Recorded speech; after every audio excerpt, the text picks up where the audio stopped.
उत्तराखंड की सियासत से जुड़ी बड़ी खबर मिल रही है। मंत्री प्रेमचंद अग्रवाल ने इस्तीफा दे दिया है। मंत्री के बयान पर मचा था घमासान।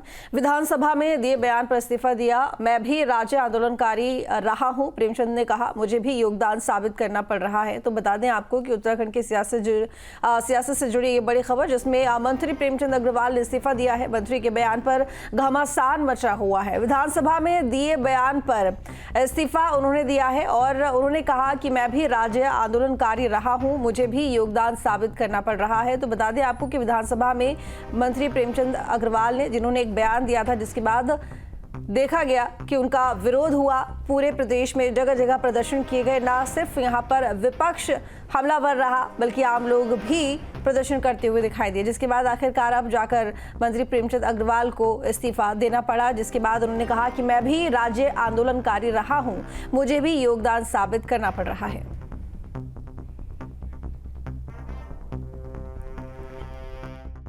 और मेरे जैसे एक आंदोलनकारी की बात को जिस प्रकार से तोड़ मरोड़ के पेश किया गया, चलिए, मुझे बड़ा दुख है, मैं बहुत आहत हूँ आज कि ऐसी स्थिति में मुझे लगता है कि जिस प्रकार से माननीय धामी साहब मेरे माननीय मुख्यमंत्री हैं, उनके कुशल नेतृत्व में मेरी सरकार बहुत अच्छा काम कर रही है, प्रदेश के सर्वांगीण विकास का काम कर रही है। और माननीय मोदी जी का तो क्या कहना, उनके तो आशीर्वाद से हमारा उत्तराखंड राज्य आज नित दूनी 4 गुनी प्रगति की ओर बढ़ रहा है। किसी भी स्थिति में मैं बात करूं तो माननीय मोदी जी का जो लगाव झुकाव हमारे उत्तराखंड वासियों से है, और मैं हमेशा एक बात कहा करता हूं, उनके दिल में हम बसते हैं और हमारे दिल में वो बसते हैं। तो वो तो हमेशा हमारे इस प्रकार के नेता हैं जिनको 21 देशों से जिनको सर्वोच्च सम्मान मिला हो, उनका प्यार आशीर्वाद हमारे उत्तराखंड को मिल रहा है। मैं उनका भी बहुत धन्यवाद कर रहा हूँ। और इन सब बातों के बाद जो वातावरण मेरे प्रदेश का बनाया गया, मेरी इच्छा है मेरा प्रदेश आगे बढ़े।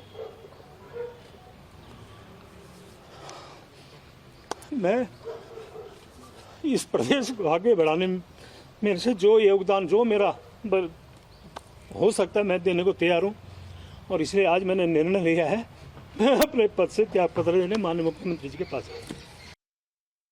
तो धन्यवाद तो उस शख्स का करूंगा जिन्होंने उत्तराखंड राज्य बनाया, माननीय अटल बिहारी वाजपेयी जी का। और उनकी कृपा के बाद आज माननीय मोदी जिस प्रकार से इसको संभाल रहे हैं, उनका भी मैं धन्यवाद करूंगा। और आज हमारे जैसे व्यक्ति को साबित करना पड़ रहा है कि हमने उत्तराखंड के लिए क्या योगदान दिया, कि जिसने इस आंदोलन, इस उत्तराखंड को बनाने में अहम भूमिका निभाई, लाठियां खाई है। कि मेरे पास आज वो फोटो नहीं है, यदि वो फोटो तो मैं आज आपको दिखाता, कि वो फोटो आप देखते तो पुलिस वाले लठ मार रहे हैं, मैं नीचे पड़ा हूँ, रहे एक हाथ से अपने आप को सेफ कर रहा हूँ कि बचा लो। ऐसे मैं उस टाइम लाठियां खा रहा था संघर्ष के दौरान। तो आज ऐसे व्यक्ति को सिर्फ इसलिए उसको टारगेट बना जाए तो मुझे बोलने की आवश्यकता नहीं है। प्रेमचंद अग्रवाल जी ने आज इस्तीफा दिया है और इस्तीफा देते समय उन्होंने एक बड़ी गंभीर बात कही कि मुझे उत्तराखंड के लोगों ने इसलिए स्वीकार नहीं किया कि क्योंकि मेरे नाम के पीछे अग्रवाल लिखा है।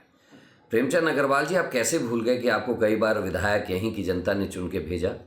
आप ये कैसे भूल गए कि आपको विधानसभा का अध्यक्ष बनने का मौका भी यहीं की जनता के आशीर्वाद से मिला? और ये आप कैसे भूल गए कि आप पिछले 3 साल से कैबिनेट मंत्री के पद पे हैं, ये भी यहीं की जनता का आशीर्वाद था।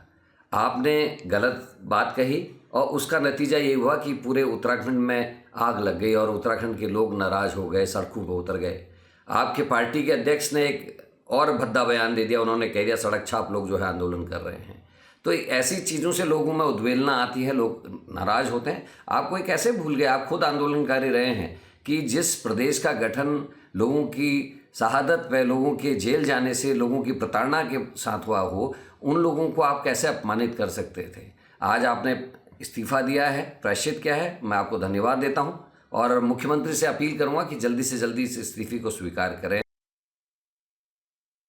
ये लड़ाई प्रेमचंद अग्रवाल जी के इस्तीफे तक ही सीमित नहीं होगी, ये लड़ाई आगे भी बढ़ेगी तब तक जब तक कि मुख्यमंत्री धामी जी ने इस बात के लिए उत्तराखंड के लोगों से क्षमा नहीं मांगी कि उन्होंने प्रेमचंद अग्रवाल जी को ऐसे कृत्य पर क्यों उनका संरक्षण किया। जब तक रितु खनूड़ी जी ने इस बात के लिए माफ़ी नहीं मांगी सरेआम कि उन्होंने विधानसभा में प्रेमचंद अग्रवाल जी का संरक्षण क्यों किया, तब तक ये लड़ाई रुकेगी नहीं। और जब तक भारतीय जनता पार्टी के अध्यक्ष महेंद्र भट्ट जी ने इस बात के लिए माफ़ी नहीं मांगी कि उन्होंने उत्तराखंड की जनता को क्यों धमकाया इस प्रकरण में, तब तक ये लड़ाई रुकेगी नहीं। और अब इस्तीफ़ा हुआ है तो इस्तीफ़ा इतने दिनों बाद इसलिए हुआ कि उत्तराखंड के सम्मान की रक्षा के लिए जो शौर्य लोगों ने सामने आकर दिखाया, उस शौर्य के सामने आज भारतीय जनता पार्टी को घुटने टेकने पड़े हैं। लेकिन पुनः एक बार कहना चाहूँगा कि ये लड़ाई तब तक अधूरी है, तब तक ये लड़ाई अधूरी रहेगी जब तक कि ये तीनों लोग सरेआम माफ़ी न मांगे उत्तराखंड की जनता से।